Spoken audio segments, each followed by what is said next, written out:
I seriously spent most of the afternoon looking for these goddamn accessories. Oh my god, I need to get organized better. Hello and welcome, this is the real Payne coming to you with another cold. Yes, I got sick again, so apologies for all kinds of sniveling and whatnot happening in this video. And my voice definitely sounds a little different because my nose is completely closed. There you go. This is a classic review of Samus Aran, Figma Samus Aran. In the suit, I recently did the Zero Suit Samus, and I thought, you know what, I'm gonna have a look back at this one as well, because it's pretty good. I like it. And also I had it in the other M Samus Zero Suit review in there anyway. So this is also from other M, but it's Samus, it's the suit we all know and love, so it's not really, it doesn't matter from what series it is, and I have to go for breath there, but let's have a look at the overall size of this figure. She stands at about 16 centimeters to the top of her head, which means it's a little under 6.5 inches. Now, overall paint detail of this figure is very nice. The thing about it is, it's metallic all over. You see the sparkling red and the sparkling kind of orangey, gold-ish, but the main thing about it is it's the right amount of it. It's shiny, but it's not super ultra duper shiny. And you have the black in there, which is flat, which does a nice conversion with the overall look. But not only that, we also have a bunch of detail going on. They did a cool job on the visor where they painted it kind of metallic green under it, and they put like a see-through window over it, so it really looks like a visor. You got the metallic gray going on, and a more flat black in the chest. The green lines also they're not metallic, but they're shiny, they're standing out. Got the jetpack on the back, and all kinds of lines in the armor going on under there as well. The blaster with you have kind of like a thing you can put on here. We'll check that out later once we get to it, but you have the blaster, same thing, green lines going on all over it, and the black and the orange and a little bit of yellow going on. Well, it's not really yellow, it's kind of like more golden actually. You got the yellow in the chest area actually, I was looking at that. And then you have the feet and some more green spots on the back. And that's it. That's the figure. But let's have a look at the articulation real quick. Now, first of all, the head is super limited. Actually, I'm just going to take it off. The small ball joint in the top, kind of pegged in to this middle piece, which makes for a good look. Well, you can also rotate it around a little bit. But overall, it's fairly blocked because of the sculpt. There's not really much you could have done except for having her like with a giraffe neck, and that just wouldn't have looked good. So I'm okay with this. Goes to the side just a little bit, would go all around. I mean, you can take it off, and it has a little bit of wiggle motion back and forth and side to side, and that's really it. That's all you get. Then at the shoulders we have this huge piece which is connected. All of it is kind of connected via let's see, it's kind of like a ball joint that goes around here that's connected into the shoulder up here, and I mean the shoulder pad and the shoulder itself, and then kind of goes into the chest area. So we have a kind of like a butterfly joint in there, so you can bring it forward, move it around, move it back and forth. This thing moves up and down. It doesn't get in the way. You think it doesn't get that much motion, but it works just fine because actually they left some space up here in the shoulder.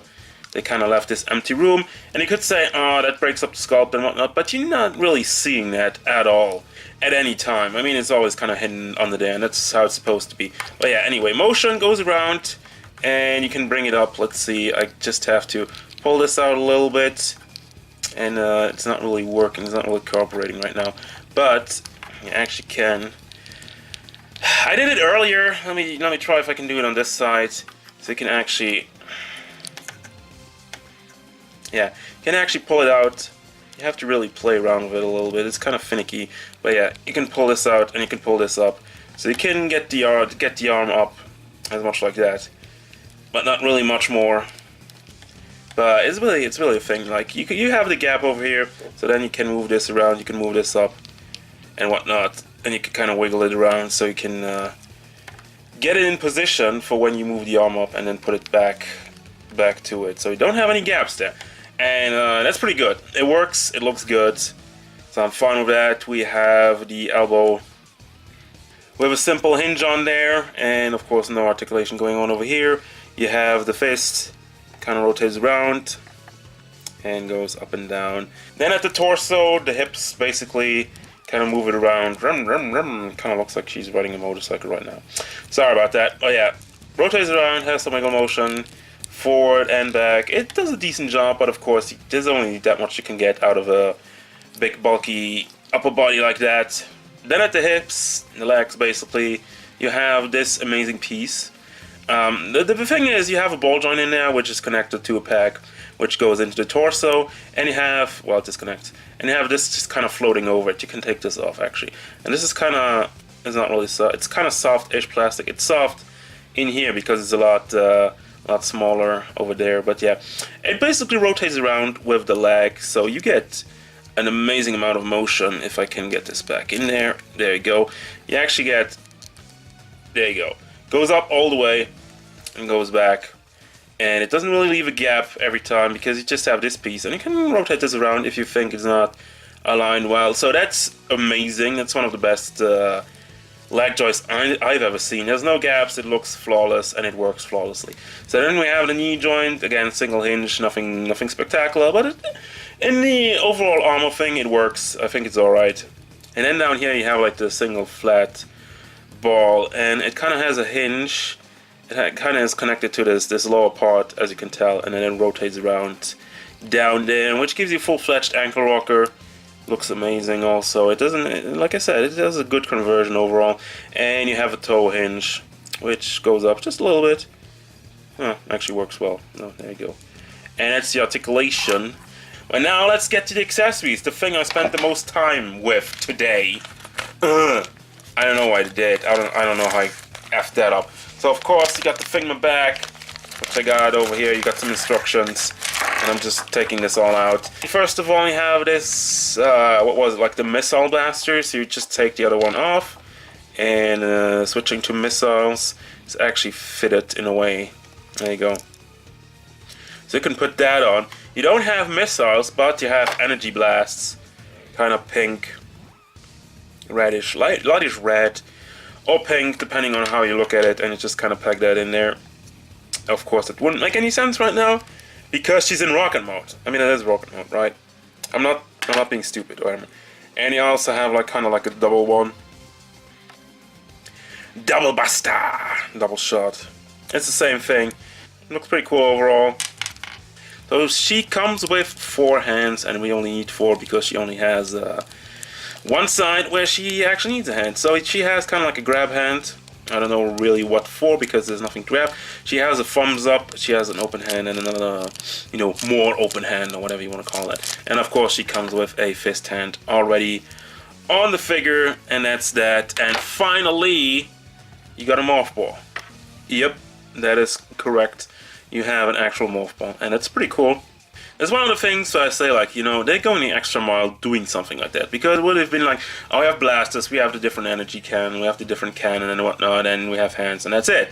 But no, we're gonna add an actual morph ball to it, which you can just pack on your base because you have a hole over there. And there you go. And I mean, of course, you have your official Figma base. That's standard, and I zoomed out way too much. There you go. And that's gonna do it with all the accessories. And now that's gonna bring us to the final thoughts. What do I think about this figure? I mean, it's amazing. They did a great job with everything, especially the articulation. I think the shoulder pads are very nifty, and the legs are, quite frankly, mind-blowingly amazing. That's the most range I've ever seen, and like, I mean, it doesn't go out to the side that much. But anyway, I mean, back and forth, considering with the arm and everything. And it works well, it looks great, and it's just worth it, all of it. So if you can still track one of those down, go for it. It's absolutely worth it. It's one of the better Figmas, like seriously, especially since it's something different. It's a whole armor thing, and they don't really do. I mean, when I think of Figma, I think of mostly anime figures, and they're very good at that. But it's nice to see them do something like this and succeed in a very good way. So there you go. That's gonna do it for me as usual, guys. Thank you very much for watching. Don't forget, if you enjoyed this review, feel free to hit it up with a like and maybe subscribe to the channel so you can stay tuned for more figure reviews, gameplay stuff, and whatever Samus Aran wants. Goodbye.